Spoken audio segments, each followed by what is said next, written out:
오늘은 하나님이 원하시는 정의라는 제목으로 함께 말씀을 나누겠습니다. 이 말씀을 들으시는 가운데 저와 여러분에게 우리 주님의 은혜와 자비와 은총이 함께 하시기를 주님의 이름으로 축원합니다. 할리우드의 유명한 배우인 레오나르도 디카프리오라는 한 배우가 나름대로 개념 수상했다는 이 기사가 몇 년 전에 실렸던 적이 있습니다. 레버넌트라는 한 영화로 그는 아카데미상을 수상했습니다. 수상 소감을 듣기 위해 모두가 그의 말에 귀를 기울이는 순간 디카프리오는 이런 말을 합니다. 올해는 인류 역사상 가장 더운 해였습니다. 빙하가 녹고 기후변화가 진행되고 있습니다. 기후변화는 실제로 일어나고 있는 문제이고 인류 모두가 환경보호를 위해 나서야 합니다. 이 상을 당연한 것처럼 받지 않겠습니다. 세계 곳곳에 사는 사람들을 위해, 우리 후손을 위해, 욕망의 정치 속에서 목소리가 묻힌 사람을 위해 힘을 보태야 합니다. 우리 지구의 가치를 잊지 맙시다. 남은 시간이 충분하지 않습니다. 이 레오나르도 디카프리오라는 한 배우의 수상 소감 하나가 전 세계에 엄청난 파장을 일으켰습니다. 공식적인 자리와 영향력 있는 한 배우의 수상 소감이 기후변화를 비롯한 많은 환경 문제를 야기시키는 그러한 결과를 가져왔습니다. 이러한 사건을 통해서 우리는 무감각하게 지켜보던 자연과 환경이라는 문제에 대해서 조금 더 돌아볼 수 있는 그런 기회가 생겼습니다. 이렇게 세상을 이끌어가는 많은 사람들이 존재합니다. 한때 과거 CF의 한 슬로건에 모두가 노라고 할 때 예스라고 할 수 있는 사람, 그런 사람이 필요한 시대가 지금 우리가 살아가고 있는 이 시대입니다. 솔로몬 애쉬라는 한 학자가 1951년에 시행했던 실험이었습니다. 많은 사람들에게 실험 장소로 모이게 한 후 한 명의 피실험자를 정합니다. 그리고 나머지 사람들에게는 오답을 가르쳐주고 그 오답이 무조건 정답이라고 우기게 합니다. 피실험자인 이 한 명이 들어왔습니다. 한 명이 들어와서 문제를 듣고 정답을 이야기했는데 주변에는 모든 사람들이 다 다른 것이 정답이라고 이야기하기 시작합니다. 그랬더니 어느 순간 정답을 굳게 확신하고 있던 사람도 그 오답을 정답이라고 말해버리는 그러한 심리적인 변화를 일으키게 되는 것을 바로 심리학적 용어로 애쉬 효과라고 합니다. 대중의 우둔함과 어리석음에 함몰되어 있는 것이 아니라 이 시대에서 많은 사람들이 아니라고 할 때 무엇이 정의로운 것인지, 무엇이 공의로운 것인지, 무엇이 진짜인지, 어떤 것이 진리인지를 확실하게 이야기할 수 있는 시대가 바로 이 시대여야 된다고 생각을 합니다. 하나님의 세대를 우리는 하나님의 뜻을 이 땅에 전하는 것이라고 이야기를 합니다. 하나님의 뜻은 무엇일까요? 오늘 본문 가운데 나타나는 하나님의 뜻은 너무나 분명합니다. 하나님은 이 시대에 하나님의 공의와 정의를 행할 수 있는 단 한 사람, 그 한 사람을 지금도 찾고 계시다는 이야기입니다. 그래서 예레미야 5장 말씀은 하나님이 이 시대를 심판할 수밖에 없는데, 하나님이 이 시대를 심판할 수밖에 없는 이 현실 속에서 아직도 하나님은 심판보다는 구원에 관심을 더 갖고 계시고, 정말로 이 땅을 구원하기 위해서 아직까지도 하나님께 붙잡혀 있는, 하나님의 공의를 실행할 수 있는 그 누군가 한 사람을 찾고 계시다는 것입니다. 오늘 본문에는 하나님이 심판할 수밖에 없는 이유와 정의를 원하시는 하나님의 마음이 드러나고 있습니다. 그 어느 때보다 우리나라가 시끄럽습니다. 성소수자를 대변하고 있는 많은 이들이 어제 광화문 앞에서 집회를 열었고요. 그들을 반대하는 또 다른 무리들이 집회를 열었으며, 그리고 불과 몇 시간 전에 저희는 최저시급이 8,530원으로 올라가는 그런 일들을 경험하고 있습니다. 그리고 제주도에는 여전히 수많은 예멘 난민들이 대한민국 법에 의해서 어떠한 판결이 내려질지를 기다리고 있는 그런 현실입니다.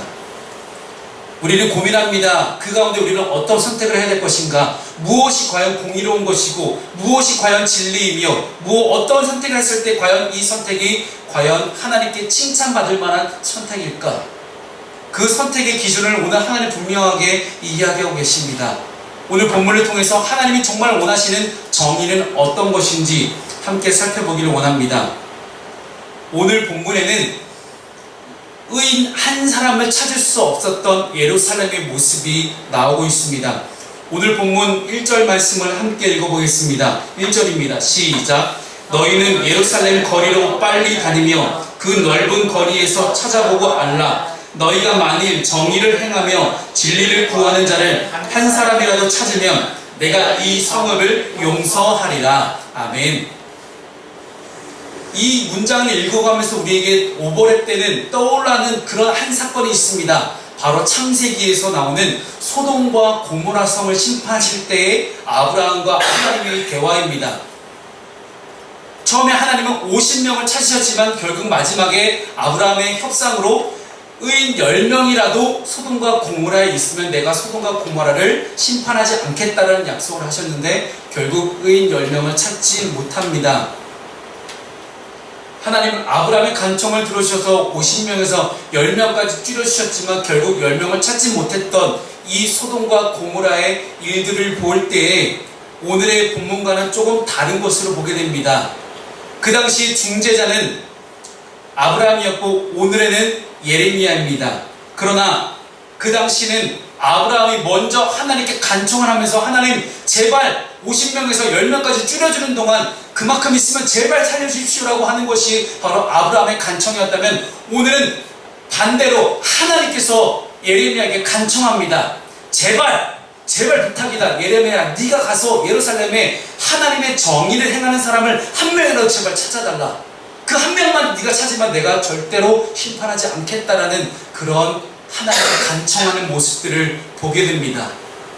여러분 너무 놀랍지 않습니까? 사람이 하나님께 간청해서 하나님께 용서해달라고 이야기하는 것이 아니라 하나님께서 예루살렘을 어떻게든 살려보려고 예루살렘 가운데 하나님의 정의를 행하는 한 사람을 찾아달라는 부탁을 예레미야에게 하고 있는 것입니다.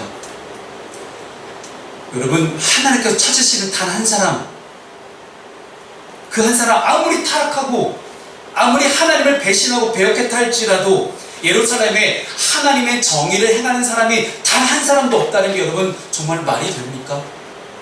여기서 우리는 우리가 생각하는 정의와 하나님이 생각하는 정의가 뭔가 다르구나 하는 것들을 발견하게 됩니다.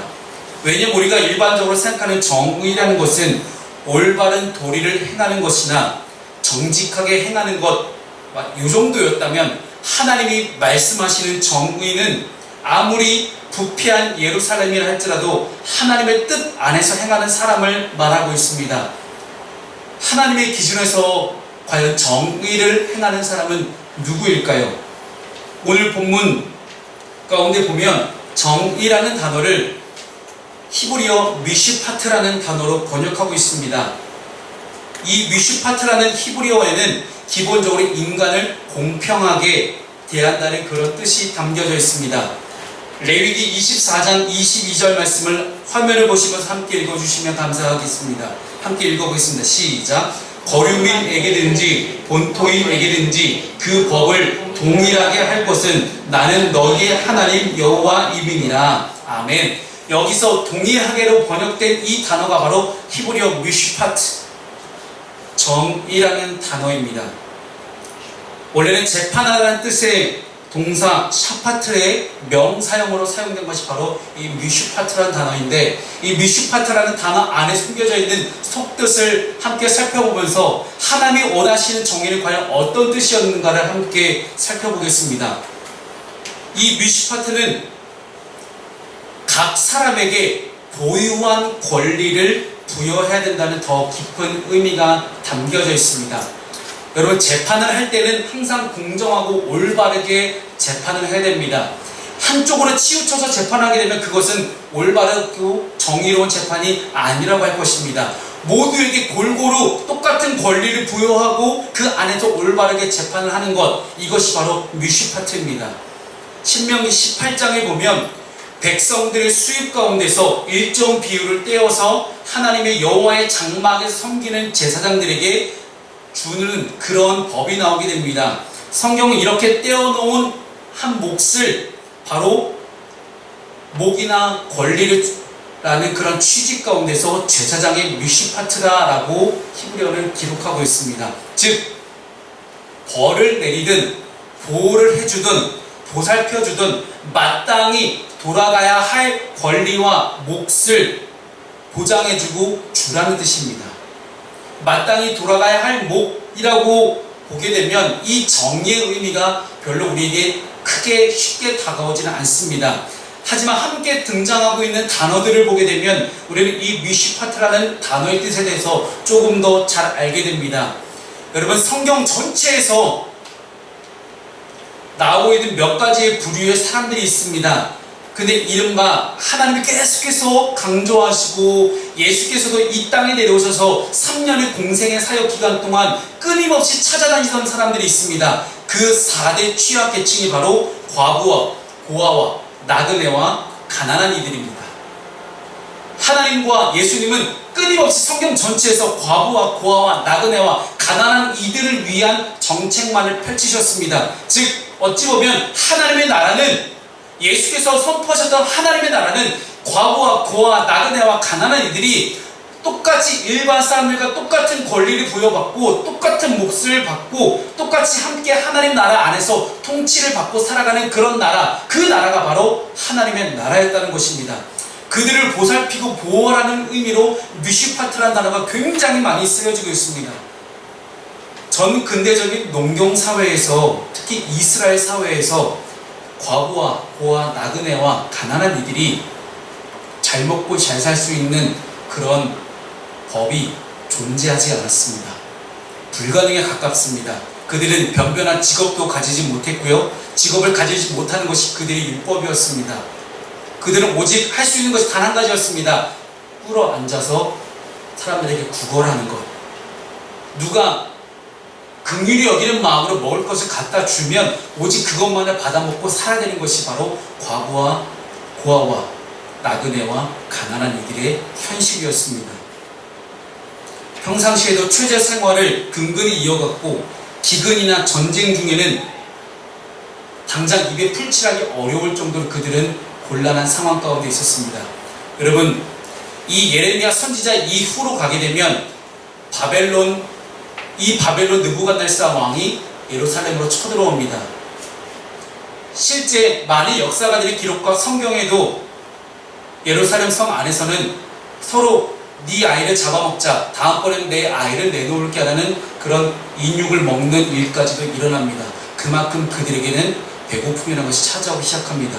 그때 가장 먼저 희생된 그런 계층이 누구인지 아십니까? 바로 이 4대 취약계층이었던 과부와 고아와 나그네와 가난한 이들이었다는 것입니다. 즉 그들은 인간으로서의 당연한 권리와 그런 여러 가지 보살핌을 제대로 받지 못했다는 것입니다.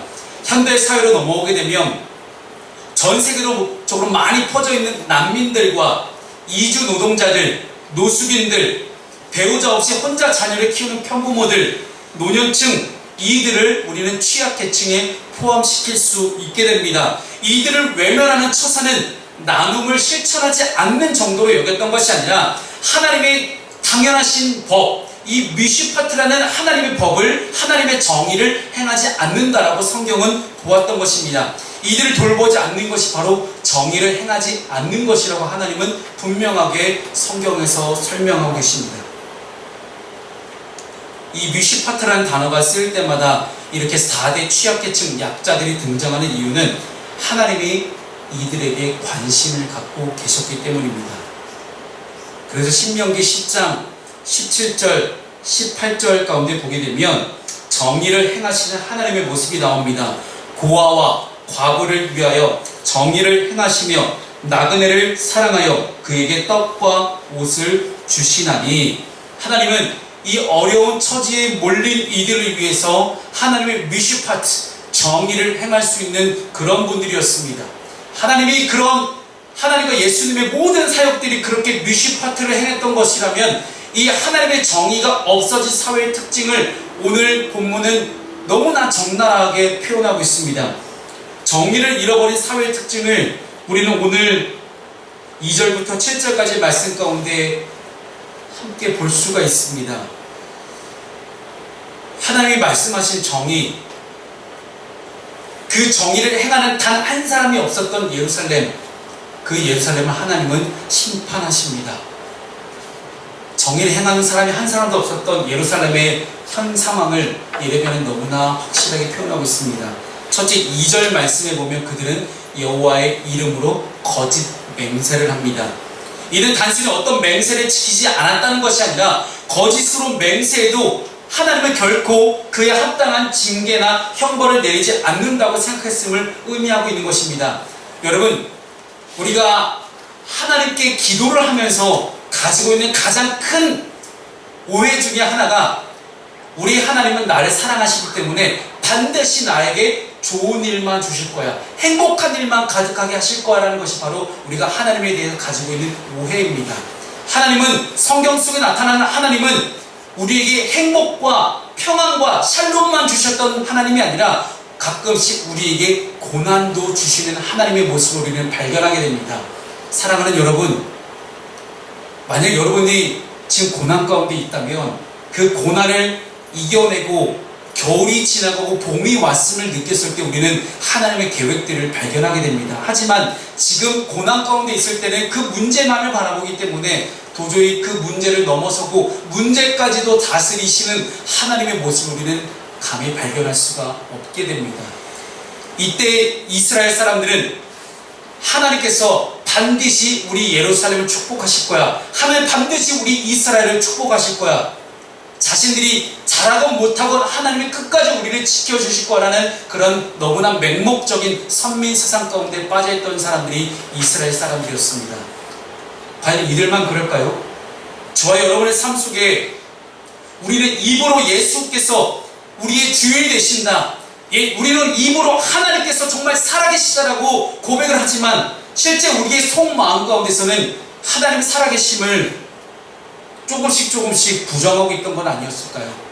하나님 살아계시는 것을 정말 입으로 고백했지만 내 삶의 모든 현장 속에서, 내 삶의 모든 영역 속에서 우리는 하나님이 일하신, 하나님께서 주권자 되심을 조금씩 우리가 무시하고 살았던 것은 아닐까요? 우리가 삶의 전 영역에서 하나님을 경험하고 하나님을 만나기 위해서는 하나님이 오직 우리의 주인이 되어 주셔야 합니다. 정의라고 이야기한 이 미슈파트의 기준도 우리의 기준이 아니라 하나님께서 기준이 되어 주셔야만 합니다. 두 번째, 미슈파트 정의가 사라진 예루살렘의 특징은 3절 말씀에 보면 이스라엘 사람들은 하나님의 징계를 받고도 돌아오기를 싫어합니다. 주께서 그들을 치셨고 그들을 멸하시기까지 했는데 징계를 받지 아니었다라고 그들은 이야기합니다. 그렇게 혼이 났는데도 그들은 자기가 하나님께 혼났다라고 생각하지 않습니다. 여기서 치셨다는 의미는 강하게 때리고 상처를 가하는 것을 의미하며, 멸하셨다는 것은 고갈되어 사라지고 진멸하는 것을 의미합니다. 이 정도로 강한 매를 맞고 징계를 받았으면 아무리 악한 자라 할지라도 정신을 차리고 돌아오기 마련인데 이 남유다는 하나님께 돌아오기를 싫어했다는 것입니다. 즉 어떤 가혹한 형벌을 내려도 유다 백성들은 하나님께 돌아오기를 거부하고 있습니다. 혼이 덜 났다는 이야기죠. 그래서 하나님은 정말로 극단적인 방법으로 아예 이스라엘이라는 나라를 역사 속에서 지워버리십니다. 왜요? 그들이 하나님께 돌아가게 하기 위해서. 우리가 자녀들을 양육하고 키우고 할 때 오냐오냐만 할 수는 없습니다. 오냐오냐 하면 정말 건방져지거든요. 우리가 오냐오냐만 하지 않고 가끔씩 자녀들에게 훈계하고 가끔씩 체벌도 해야 되고, 왜 우리 아이들을 혼내야 되는지 아십니까? 우리 아이들이 잘 되어야 됩니까? 우리 자녀들이 정말로 잘 커야 하니까 자녀들에게 이렇게 훈계를 합니다. 하나님도 똑같으십니다. 하나님의 자녀된 우리를 바라보시면서 하나님께서 보실 때 우리가 잘 됐으면 좋겠어요. 정말로 하나님이 보실 때 우리는 정말로 하나님의 사람으로 잘 세워졌으면 좋겠어요. 그러니 하나님은 우리에게 은혜와 축복만 허락하시기보다는 가끔씩 우리에게 야단도 치시고 매도 드는 것이었습니다. 그렇게 본다면 이 남유다 사람들은 정말로 답이 없었습니다. 그렇게 혼나고 나서도 정신 못 차리고 여전히 자신들의 욕심만을 채우고 있는 그들의 모습입니다. 그 모습들이 4절과 7절 가운데 계속 나오게 됩니다. 4절에는 그들이 하나님의 법을 알지 못했다라고 성경은 기록합니다. 4절 말씀대로 비천한 자들이 자기 하나님의 법을 알지 못하고 몰라서 무지하여서 주님을 떠났다면, 반대로 그 당시 이스라엘 사회에서 최고의 교육을 받았던 유다의 지도자들, 종교 지도자들, 바리새인들, 서기관, 율법, 제사장들, 이 많은 이들은 하나님이 보시기에 합당한 삶을 살아야만 했습니다. 그러나 5절까지도 보게 되면 지도자들도 하나님의 법을 안다고 하지만 패역하기는 마찬가지였다라고 성경은 기록합니다. 비천하여 배우지 못한 자들이나 배웠다고 하는 자나 하나님의 법을 알지 못하는 무지함은 똑같았다는 것입니다. 아무리 인간이 잘났다 할지라도 하나님을 모르면 우리는 참된 지혜와 지식을 알지 못하는 것입니다. 사랑하는 여러분, 우리가 늘 하나님 앞에 겸손해져서 하나님을 아는 지식이 최고의 지식이라는 그런 성경 말씀대로 살아갈 수 있는 저와 여러분 되기를 주님의 이름으로 축원합니다. 마지막 네 번째 7절 말씀에는 그들은 음란했고 간음을 했다라고 성경은 기록합니다. 하나님을 배반한 유다 백성들이 섬긴 대표적인 신이 바로 바알과 아세라입니다. 이 바알과 아세라를 위한 제사 의식은 굉장히 음란하고 난잡한 성행위가 포함되어 있었습니다.